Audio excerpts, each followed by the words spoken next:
বাংলাদেশের রাজনৈতিক প্রেক্ষাপটে যুদ্ধাপরাধের বিচার একটি বিতর্কিত অধ্যায়, যার পরতে পরতে লুকিয়ে আছে রাজনৈতিক প্রতিহিংসা।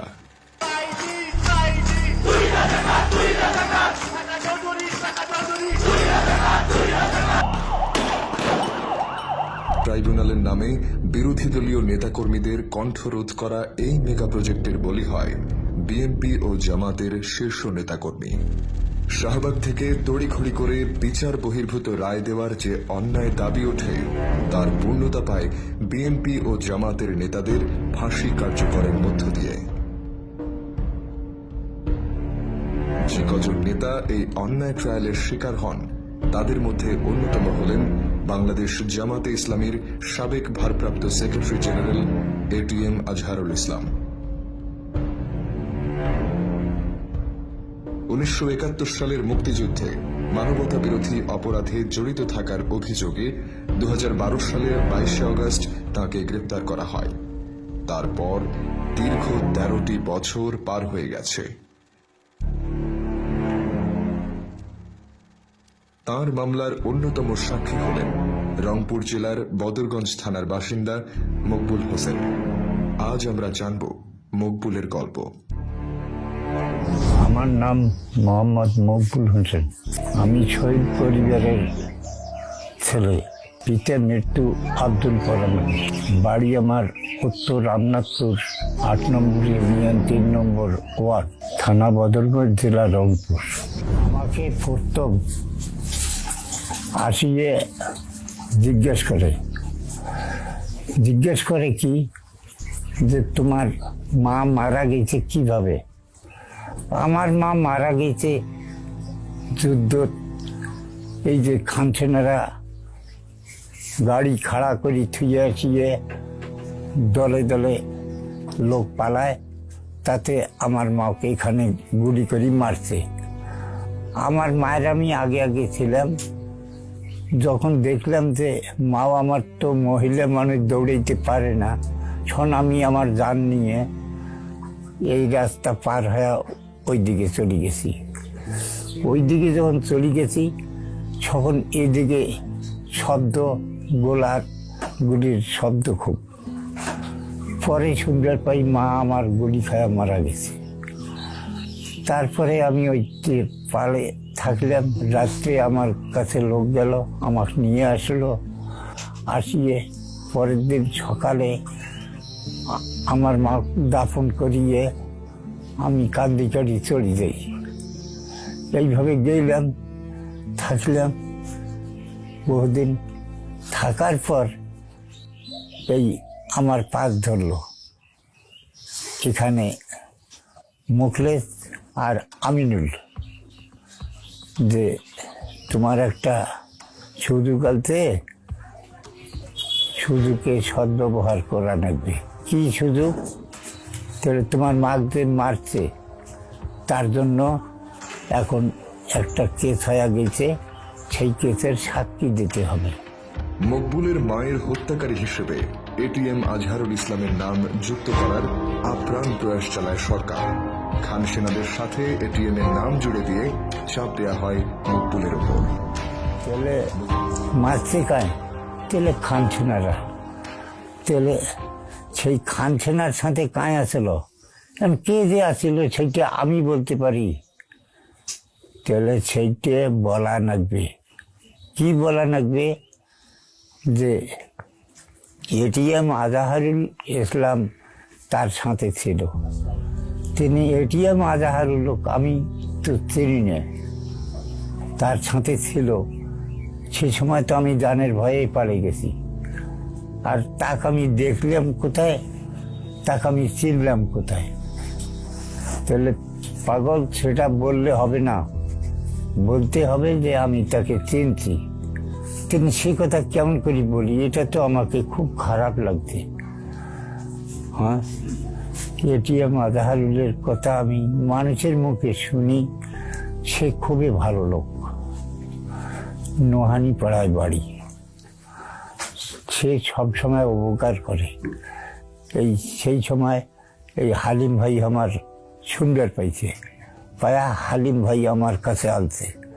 আসিয়ে খুবই আমার অনুরোধ বিনোরোধ করছে। তখন আরো আমার খুব খারাপ লাগছে। খারাপ লাগিয়ে আমি মনে মনে চিন্তা করি যে না, এটা কেমন করে নির্দোষী লোকের নামটা আমি বলি। আর এক ভাই তো আমাকে অনুরোধ করলে, সে তো আমার গ্রামের ভাই। মকবুল সাক্ষ্য দিতে অপারগতা প্রকাশ করলেও আমিনুলরা বেঁকে বসে। তারা যে কোনো মূল্যে মকবুলকে রাজি করানোর জন্য ব্যস্ত হয়ে পড়ে। মকবুলকে খুঁজতে তারা ছুটে যায় তার শ্বশুর বাড়িতে। তার কথা মতে আমার খুব খারাপ লাগে, আমি পালাতক করছি আমার শ্বশুর বাড়ি। সেখানে মোটর সাইকেল নিয়ে আমিনুল পুলিশ নিয়ে চলে গেছে রাত 12টার সময়। যায়া আমাকে ওখানে ধরিয়ে পুলিশের হাওলায় দিয়ে উনি ট্যাক্সের হাড়ে আসিয়ে এ ফাঁকে আইছে। পুলিশ আমাকে নিয়ে রংপুরে চলে যায়। যখন রংপুরে যায়া ওখানে বলে ওটা সার্কিট হাউস নাকি, আমি তো কিছু কওয়া পাইনি। আমার ভুলে লাগছে, পূর্ব পশ্চিম উত্তর দক্ষিণ আমি জানি না। আমি আজাহারুল সম্বন্ধে কি জানি? আমার মা খানসিনারা গুলি করে মারতে, এটা আমি জানি।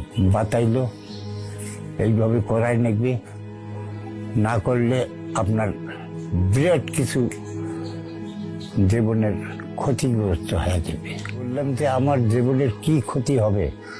হ্যাঁ, এই দেশটা কি একজনে সারা জীবনে চলাইতে পারবে? সারা জীবনের জন্য এটা কারো বাবার সম্পদ চলাইতে পারবে?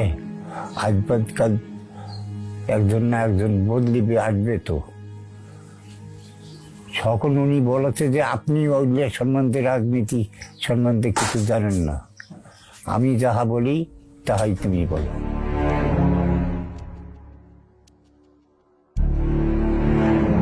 ওখান থাকিয়ে আবার আমাকে পরের দিনে ঢাকায় নিয়ে যায়। ওই পুলিশ আছে ক্যাম্প, সেইখানে রাখলো।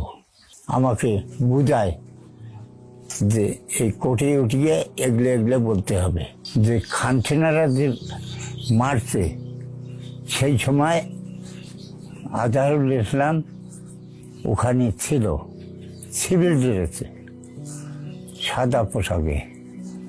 এই কথা বলবে, আর কিছু বলা লাগবে না। ট্রাইব্যুনালে মকবুল বলেন, 1971 সালের 16 এপ্রিল এটিএম আজহারুল পাকিস্তানি সেনাবাহিনী সহ টেক্সারহাটের 6 নং রেলগেটে একটি ট্রেনের মাধ্যমে আসেন।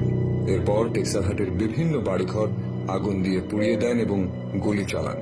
যখন পাকিস্তানি সেনাবাহিনীকে সাথে নিয়ে তিনি তাদের গ্রামে আসেন, তখন মকবুল তার মায়ের সাথে ধাপপাড়ার দিকে দৌড়াতে শুরু করেন। এক পর্যায়ে তার মা দৌড়াতে না পেরে তাকে পালিয়ে যেতে বলেন। কিছুক্ষণ পর তিনি গুলির শব্দ শুনে পেছনে ফিরে দেখেন যে এটিএম আজহারুল ইসলাম এবং দুজন পাকিস্তানি সেনা তার মায়ের উপর গুলি চালান। ফলে তার মা সেখানে পড়ে যান এবং উচ্চস্বরে চিৎকার করেন। না বললে খুব অসুবিধে, কঠিন অসুবিধা হয়ে যাবে। 5 দিন ধরে ওখানে আমাকে রাখে, বুঝছেন। 1, 2, 3 দিন করিয়ে নিয়ে যায়, সাক্ষী হয় না, ঘুরি ধরি আছে। 4 দিন 5 দিনকে দিনই নেই, তেমনি সাক্ষী হয়েছে।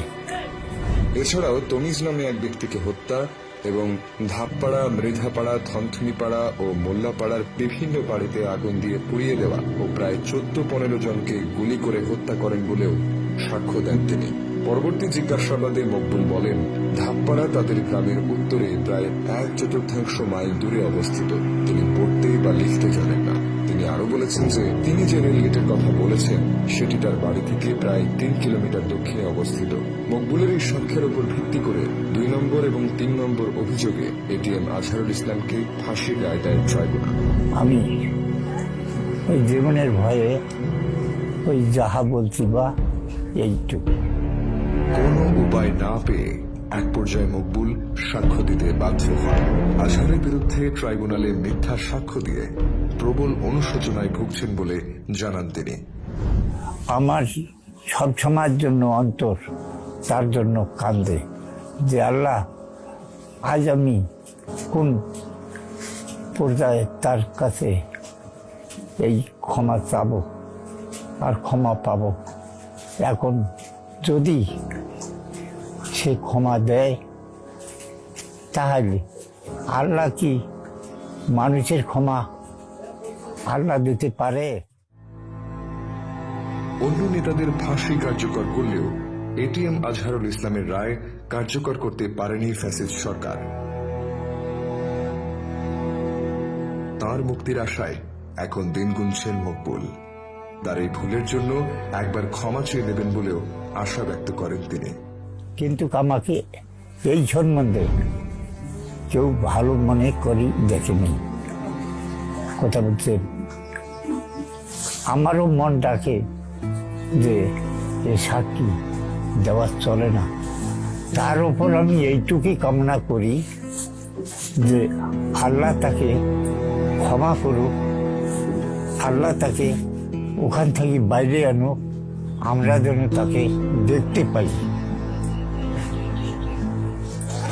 আমার এই মিডিয়া আমি আর কিছু করার পথে বা